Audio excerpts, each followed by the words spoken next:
Demands ان کی basic یہی رہیں. ایسا نہیں کہ ان کی ڈیمانڈ پر عمل درآمد نہیں ہوا. ان کی جو چیک پوسٹ کی ڈیمانڈ ہے اس پر کافی حد تک عمل درآمد بھی ہوا. ظاہر ہے ایسا تو نہیں ہے کہ یہ ناکام ہوئے. تو انہوں نے بڑی جو پشتون آبادی ہے اس میں بہت بڑی ان کی جیسے کہتے ہیں نا انگریس ہے. اچھا ان کے اوپر الزام لگایا جاتا رہا کہ جی یہ تو ملک دشمن ہے, یہ را سے اور پتہ نہیں افغانستان سے لے رہے ہیں جو مدد لے رہے ہیں. افغانستان میں یار لوگوں کو پتہ نہیں, افغانستان میں جو طالبان کی حکومت ہے یہ تو طالبان کے خلاف ہیں. ان کا تو یہ مطالبہ رہا ہے کہ یہ سیکیورٹی فورسز کی اکاؤنٹیبلٹی میں یہ بھی شامل ہے کہ یہ پشت پناہی کرتے ہیں بعض جو عسکریت پسند گروپوں کی, یہ ان کا موقف ہے. تو ان کی تو طالبان کے ساتھ یا کالعدم ٹی ٹی پی کے ساتھ کوئی انڈرسٹینڈنگ ہی نہیں. یہ پروگریسو لوگ ہیں, یونیورسٹی سے پڑھے ہیں, یہ منظور پشتین یونیورسٹی کے طالب علم لیڈر ہیں بیسیکلی, وہاں سے آ گیا ہے. تو ان کے اوپر پہلے الزام لگائے جاتے رہے, کوئی عدالتوں میں کیس نہیں ہوا, مقدمات آپ جو مرضی کر لیں. جب بھی کوئی کہیں واقعہ ہوا منظور پشتین کا نام ڈال دیا آپ نے, بھئی آپ اس کو بیٹھ کے انگیج کریں, مسائل حل کریں تاکہ یہ مسئلہ نہ بنے. نہیں ہوا, آپ نے ان کو دہشت گرد قرار دے دیا, نوٹیفیکیشن کیا وزارت داخلہ کا, اور 11B جو سیکشن ہے اینٹی ٹیررزم ایکٹ 1997 کے تحت اس میں آپ نے دہشت گرد قرار دیا کہ جی کوئی بھی اس میں کوئی انٹیلیجنس ایجنسی بھی کہہ دے نا کہ یہ رپورٹ ہے کہ یہ فارن فنڈنگ ہے یا غیر ملکی سے چلا رہے ہیں تو آپ دہشت گرد قرار دے دیں گے. اب مسئلہ یہ ہے کہ اس کی ایویڈنس کیا ہے. اگر آپ کے پاس کوئی ایویڈنس ہوتی تو آپ ان کے خلاف عدالت میں مقدمہ درج کرتے, ان کو گرفتار کرتے, عدالت میں ثابت ہوتا. یہ تو نہیں, آپ کے پاس ایویڈنس نہیں ہے. آج 3 دن ہو گئے, انہوں نے اسے بین کر دیا ہے. قانون کے مطابق they are suppose to give reasons کہ ہم نے آپ کو بین کیوں کیا ہے, ابھی تک نہیں دیا, ریزن ہی نہیں دی. ٹھیک ہے, ابھی وہ جو 11 اکتوبر کو ایک قومی جرگہ ہونا ہے اس کے لیے کوششیں کر رہے ہیں کہ اکٹھے ہو کے مشاورت کریں. آپ نے وہاں پر بندے مر گئے, شہید ہو گئے, شہید ہی میں کہوں گا. تو وہ غصہ کس کے اوپر آئے گا؟ غصہ آئے گا ہماری سیکورٹی فورسز کے اوپر آئے گا, اسٹیبلشمنٹ کے اوپر آئے گا, انٹیلیجنس سروسز کے اوپر آئے گا نا. یہ غصہ تو آئے گا. یہ آپ نیشنلسٹ سے لڑ رہے ہیں بھائی, آپ وہ ٹی ٹی پی سے نہیں لڑ رہے. یہ کوئی دہشت گرد نہیں ہے, یہ بندوق والے لوگ نہیں ہیں, یہ دلیل والے اور عین والے لوگ ہیں. انہوں نے ایک گملہ توڑا نہیں ہوا. ٹھیک ہے, تو یہ بڑی زیادتی ہے. میرے خیال میں گورنمنٹ کو ہوش کے ناخن لینا چاہیے, اسٹیبلشمنٹ کو بھی ہوش کے ناخن لینا چاہیے. ان کے ساتھ بیٹھیں. بہت ساری میں نے دیکھا کہ ایمل ولی خان نے, اے این پی کی جماعت نے ان کی پابندی کی مخالفت کی ہے. جے یو آئی ایف سے بھی کچھ بیان آئے ہیں کہ مخالفت کی ہے. پھر جو خیبر پختونخوا اسمبلی سے پیپلز پارٹی کے لوگوں نے بھی بات کی ہے کہ یہ پابندی نہیں لگنی چاہیے, یہ ایک ڈیموکریٹک کریڈینشلز ہیں لوگوں کے. تو آج جمرود میں یہ واقعہ ہو گیا ہے. اس کو میں یہ سمجھتا ہوں یہ خیبر پختونخوا میں پیٹرول چھڑک کر آگ لگانے کی پالیسی اپنا لی ہے ہمارے لوگوں نے. یہ جو پالیسی ساز ہیں ان کو سوچنا چاہیے, ریویو کرنا چاہیے. اچھا, اب یہ تو منظور پشتین کی بات ہو گئی, پی ٹی ایم کی بات ہوگی. آپ دوسری طرف چلے جائیں, بلوچستان میں مارنگ بلوچ, ان کا ایک ہی معاملہ تھا کہ مسنگ پرسن کا ان کا ایشو تھا. یہ ادھر سے آئیں, بلوچستان سے آئیں, اسلام آباد تک آئیں, ان کو کسی نے ملاقات ہی نہیں کی. مسئلہ تو حل تب ہوتا ہے کوئی آ کے پراپرلی ملتا ہے اور انگیجمنٹ ہوتی ہے. ان سے کچھ لوگ ملے لیکن جو میٹر کرتے ہیں کوئی نہیں ملا. معاملہ یوں کا توں ہے.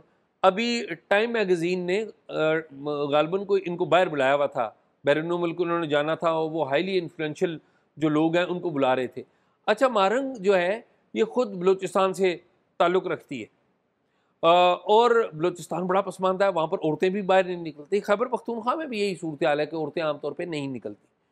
اب بلوچستان میں جس کو ہم کہتے ہیں کہ پسماندہ ہے, وہاں کے لوگوں نے کس پر اعتماد کر لیا؟ مارنگ بلوچ پر. وہ لوگ وہاں پر بیٹھ کے نہ کسی ثناء اللہ زہری صاحب کو مانتے ہیں, نہ کسی رسپیکٹڈ, سارے رسپیکٹڈ اختر مینگل صاحب کو مانتے ہیں, نہ کسی اور خانوادے کو مانتے ہیں, نیم اینی بڈی, نہ حکومت کو مانتے ہیں. وہ اعتماد کس پہ کر رہے ہیں؟ مارنگ بلوچ پہ, جو احتجاج کر رہی ہے. آپ نے انہیں باہر جانے سے روک دیا. باہر جانے سے روکا تو آج اسٹیٹ ڈپارٹمنٹ نے ان کے بارے میں بیان دے دیا کہ جی یہ ہم نوٹ کر رہے ہیں، یہ زیادتی کر رہے ہیں، ہیومن رائٹس کی خلاف ورزی ہے. اچھا آپ مارنگ بلوچ ہو جائیں یا منظور پشتین ہو جائیں، آپ ان کی پوائنٹ آف ویو سے، ان کی ڈیمانڈ سے اختلاف کر سکتے ہیں، آپ ریاست اپنا موقف دے سکتی ہے، لیکن آپ ان کو دھکا دے رہے ہیں کہ جو جنگ آپ کے خلاف کالعدم ٹی ٹی پی نے شروع کر لی ہے، ان کے لوگ اگر کل ہتھیار اٹھا لیں تو پھر کیا ہوگا؟ پاکستان اور ریاست کے مسائل بڑھیں گے نا. تو میرا یہ خیال ہے کہ اسلام آباد اور راولپنڈی جو جہاں پر یہ فیصلہ سازی ہوتی ہے، پرٹیکولرلی پنڈی، اسلام آباد بھی ان مینی ویز، اپارا بھی، تو ان کو چاہیے کہ مہربانی کریں، یہ اس ملک کے بچے ہیں، ان کو مت دھکا دیں، یہ آگ مت لگائیں. آگے باقی ملک میں آپ کی پولیٹیکل انگیجمنٹ کی وجہ سے آگ لگی ہوئی ہے، اور بلوچستان اور خیبر پختونخوا میں آپ وہاں پر نیشنلسٹوں سے لڑ رہے ہیں، تو میرے خیال میں بڑی زیادتی ہے.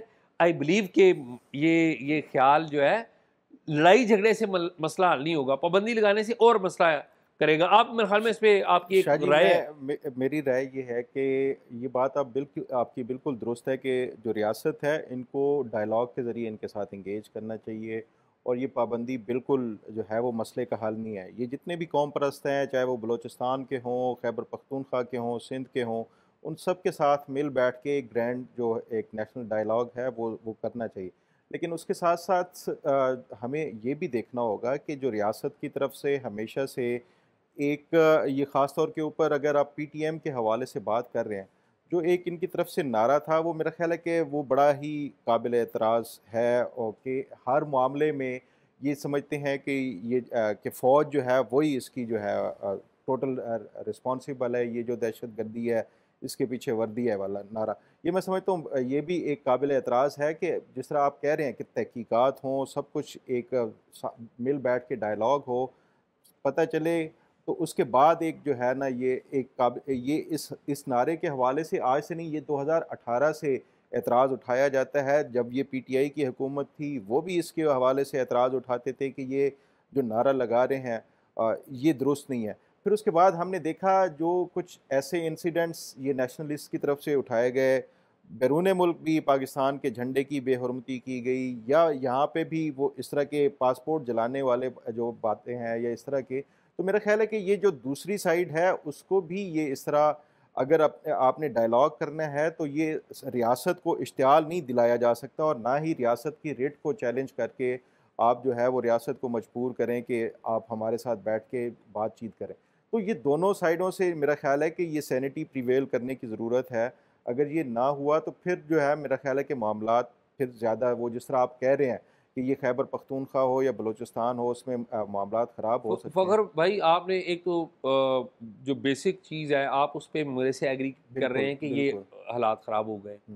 باقی وہ جو آپ نے نعرے کی بات کی، آپ نے کہا کہ قابل اعتراض نعرہ ہے. میں یہ سمجھتا ہوں کہ سوال یہ نہیں ہے کہ نعرہ لگا ہے، میں یہ سمجھ رہا ہوں یا یہ سوال اٹھاتا ہوں کہ اپنے ہی ملک کے ہمارے بھائیوں کو یہ نعرہ لگانے کی ضرورت کیوں پیش آئی. یہ بڑی اہم بات ہے، یہ بات نہیں ہے کہ نعرہ قابل اعتراض ہے. پھر آپ نے ایک اور بڑی خوبصورت بات کی، اور یہ بات ظاہر ہے ہمارے یہ لوگ کہتے ہیں، آپ نے ایک پوائنٹ آف ویو دیا، آپ نے کہا ریاست کو اشتعال. بھائی ریاست کب سے اشتعال میں آنے لگ پڑی؟ ریاست تو جسے کہتے ہیں ماں ہوتی ہے، اسے تو اپنے بچوں، وہ اعزاز احسن صاحب نے وہ بڑے وہ لکھے تھے، پوئم لکھی، ریاست ہوگی ماں کے جیسی. تو میرے خیال میں یہ اشتعال میں اگر آپ نعروں کی وجہ سے آ جاتے ہیں تو اس کا مطلب ہے there is some problem in you. اس کا مطلب ہے کہ کوئی بھی بندہ آپ کو نعرہ لگا کر اشتعال میں لا سکتا ہے اور آپ اپنی سینٹی لوز کر سکتے ہیں. یعنی کہ آپ اشتعال میں آنے کا مطلب یہی ہوتا ہے نا کہ آپ غصے میں آ گئے، یہی ہے نا. تو جب آپ غصے میں آ کے کوئی فیصلے کرتے ہیں تو کیا وہ درست ہوتے ہیں؟ نہیں، وہ بالکل آپ کی بات درست ہے، لیکن بات اصل وہی ہے کہ جب آپ حکومت کی ایک رٹ ہوتی ہے، آپ اس کو وہ چاہے طالبان وہ کریں، چیلنج کریں، یا کوئی قوم پرست کریں. میں یہ نہیں کہہ رہا کہ یہ بندوق اٹھا کے رٹ کو چیلنج کر رہے ہیں، یہ ایک نعرے کے ذریعے اور جو اپنے اس طرح کے جھنڈا جو ہے اس کی بے حرمتی کرنا یا پاسپورٹ جلا دینا یا اس طرح کی، یہ بھی میرا خیال ہے کہ ایک چیلنج کرنے والی بات اچھا ہوتی ہے. فخر، ویسے میں اب آپ کو بتاؤں، مجھے جھنڈے والی بات تو نہیں پتا وہ بیرون ملک جو واقعہ ہوا، وہ اس میں میں عرض کروں کہ اس میں بعض لوگوں نے کہا کہ وہ پی ٹی ایم ہے. میرا نہیں مجھے نہیں یاد پڑتا کہ پی ٹی ایم تھی وہ, میرا نہیں خیال. آپ کو پتہ ہے کہ بیرون ممالک میں ہمارے جو افغان بھائی ہیں وہ بڑے, اور ان کا بھی پاکستان کے بارے میں کوئی اچھی رائے نہیں ہے. اچھا, اور میں ظاہر اس بات سے اختلاف کرتا ہوں. اور آپ کو پتہ ہے جرمنی میں جو واقعہ ہوا تھا پاکستان کا جھنڈا, اس میں افغان انوالو تھے, پی ٹی ایم انوالو نہیں تھی. مطلب یہ تو ریکارڈ کی باتیں ہیں نا. اب مسئلہ یہ ہے کہ بس کیا میں بات کروں کہ اب ایک پوری قوم ہے. اصل بات کیا ہے کہ لیڈرشپ کہاں پر ان کو لے کے جا رہی ہے. کیا لیڈرشپ ان کو کہہ رہی ہے کہ اٹیک کر دو؟ آنسر از نو. اچھا آپ دیکھیں, یعنی کہ ان کے اوپر آپ نے الزام لگا دیا اور ان کو بین کر دیا. آپ نے دوسری طرف کہا کہ جی 9/11 کر دیا ہمارے اوپر, وہ جو 9 مئی ہو گیا. میں ایگری نہیں کرتا ہوں 9/11 کی بات سے, اور اس کو تو بین نہیں کیا. کیوں؟ اس کا تعلق پنجاب سے تھا اس لیے نہیں, تو اس کا تعلق پنجاب سے نہیں ہے. اس کا ہمیشہ سے جو ریاست کی طرف سے ایک آ رہا ہے نا, وہ یہ کہتے ہیں کہ عدلیہ کی طرف سے ہم تو یہ چاہ رہے ہیں ان کو جو ہے تمام تر ان کو ایک قانونی لحاظ سے جو ہے ان کے خلاف پروسیکیوٹ کرنا بھی, ان کو سزا دلانا بھی, لیکن عدلیہ کی طرف سے رکاوٹیں آ رہی ہیں. فخر میں تو یہ عرض کر رہا پنجاب والا ہوں نہیں ہے اب معاملہ. عدلیہ نہیں آ رہی. یہ آپ تو ٹھیک کہہ پھر رہے ہیں, عدلیہ, ہاں آپ ٹھیک کہہ رہے ہیں کہ عدلیہ کی طرف سے. مجھے یہ بتائیں کہ پی ٹی آئی نے تو آپ کے اوپر اٹیک کیا تھا. آپ جو آرمی چیف ہیں جنرل عاصم منیر, ان کا نام لے کر خود عمران خان صاحب نے اور پی ٹی آئی کے اس وقت لیڈروں نے, ابھی تو کوئی نام بھی نہیں لیتا نا, کیا نہیں کہا, ٹویٹر پہ ٹرینڈ چلائے, سوشل. آپ کہتے ہیں کہ جی ہماری فوجی انسٹالیشنز کے اوپر اٹیک کر دیا. کہتے یہ فوج کا موقف ہے نا, ان کو تو بین نہیں ہوا. یہ منظور پشتین, اس نے کبھی آپ کے کسی چیف کا نام لیا ہے؟ کبھی اپنے لوگوں کو کہا ہے کہ ان کی انسٹالیشن پہ اٹیک کر دو؟ یار میرے خیال میں فرق کریں. وہ بھی میں نہیں کہتا ہوں کہ پی ٹی آئی والے ملک دشمن ہیں, میں یہ نہیں کہہ رہا ہوں. میں یہ کہہ رہا ہوں پی ٹی ایم والے ملک دشمن نہیں, آپ ان کو دھکا دے رہے ہیں, نہ دیں اس طرح. وہ نام تو منظور پشتین اور ان کے لیڈران نے بھی لیے ہیں. نہیں, لیکن وہ یہ کر کے تو نہیں لیے. یہ تو آپ کو پتہ ہے وہ ٹرینڈ کیا چلاتے ہیں اور کیا ہے. میرا پوائنٹ یہ ہے کہ ہمارے بھائی ہیں اسی ملک کے. آپ دیکھیں نا, جو مجھے تو اعزاز احسن صاحب نے وہ جو لکھی تھی پوئم کہ ریاست ہوگی ماں کے جیسی, وہ بھولتی نہیں. تو اعزاز احسن صاحب کا بڑا آپ کو پتہ نام ہے. میں ریئلی ریسپیکٹ ہوں. اور میں ماں کی بے ادبی بھی نہیں کرنی چاہیے. نہیں, ماں کی بے ادبی نہیں کرنی چاہیے. ماں سے بچوں کو ناراضگی بھی ہو جاتی ہے, اور ماں کو بھی سوتیلے بچوں سے زیادہ سلوک نہیں کرنا چاہیے. سوتیلی ماں جیسا سلوک بھی نہیں ہونا چاہیے. بہرحال الٹیمیٹلی میرا خیال ہے کہ وہی سلوشن ہے کہ آپ بیٹھ کے ایک گرینڈ جو ہے وہ ڈائلاگ کریں تمام, خاص طور کے اوپر جہاں پہ بھی ٹربلز ہیں, بلوچستان ہو, خیبر پختونخوا ہو, سندھ ہو, جہاں بھی ہو, وہ ڈائلاگ ہی اس کا حل ہے. بالکل ٹھیک بات, ہونا چاہیے. بالکل ٹھیک بات. اچھا ویسے بائی دا وے اعزاز احسن صاحب کا ذکر آ گیا تو میں آپ کو بتا دوں کہ پچھلے دنوں ہم نے, آپ کو یاد ہے آصف بشیر نے اور میں نے ایک شو کیا تھا جس میں ہم نے بتایا تھا کہ ایک عدالتی شخصیت کو کوئی پلاٹ ملا. وہ آپ نے کلیریفیکیشن دی تھی پارلیمنٹ میں کھڑے ہو کے. ہاں وہ کچھ ذکر کیا تھا ہم نے, لیکن وہ کھل کے چونکہ بات نہیں ہو سکی جو پارلیمنٹ میں تھے. اس کے بعد میں مجھے ذہن میں بھی نہیں رہا. اس پہ ابصار صاحب نے ایک پروگرام کیا تھا اور انہوں نے بڑا ڈیٹیل کیا, اور ہم نے کسی کا نام لیا تھا, ابصار صاحب نے کچھ نام لے دیے. اچھا صاحب نے ذکر کیے تھے کہ کون سے بڑے وہ نام ہو سکتے ہیں اسلام آباد سے. انہوں نے ایک ایک کینڈیڈیٹ کا وہ کرتے ہوئے آخر پہ زلفی بخاری پہ کہا تھا کہ ان کا کیس چل رہا تھا, ان کی وہ چیلنج کیا گیا. میں ابصار صاحب کی کسی بات کو ڈینائی نہیں کرتا, لیکن ایک میں ضرور کہوں گا کہ انہوں نے جو چودھری اعزاز حسن ہے, ان کا نام لے کے کہہ دیا کہ تھوڑا گروپ ہے. میرا خیال میں یہ زیادتی ہے. اعزاز احسن صاحب سے میں اختلاف کر سکتا ہوں, آپ اختلاف کر سکتے ہیں. ایک زمانہ واقف ہے, ایز اے جورسٹ ان کی رسپیکٹ ہم کرتے ہیں, ان کے بہت سارے کیسز سے ہم اختلاف کرتے ہیں. میں ذاتی طور پہ اعزاز صاحب کی کیوں رسپیکٹ کرتا ہوں, میں آپ کو ذاتی بات بتا رہا ہوں کہ اس ملک میں جہاں پر کوئی ٹیکس نہیں دیتا, اعزاز احسن صاحب ایک زمانے تک ہائیسٹ ٹیکس پیئنگ لائر تھے اس ملک کے. ابھی بھی شاید ہوں, اگر ابھی بھی چیک کریں, وکیل تے ٹیکس دیندے نہیں ہے کہ جرنلسٹ بھی ٹیکس نہیں دیتے. ویسے بات ہے میں آج ہی ٹیکس نہیں, کم لوگ ہیں آپ دیتے ہیں, آئی ایگری, آپ بھی دیتے ہیں اور بھی مرد ساتھی نہیں ٹیکس دیتے لوگ. Aitzaz Ahsan highest tax pair.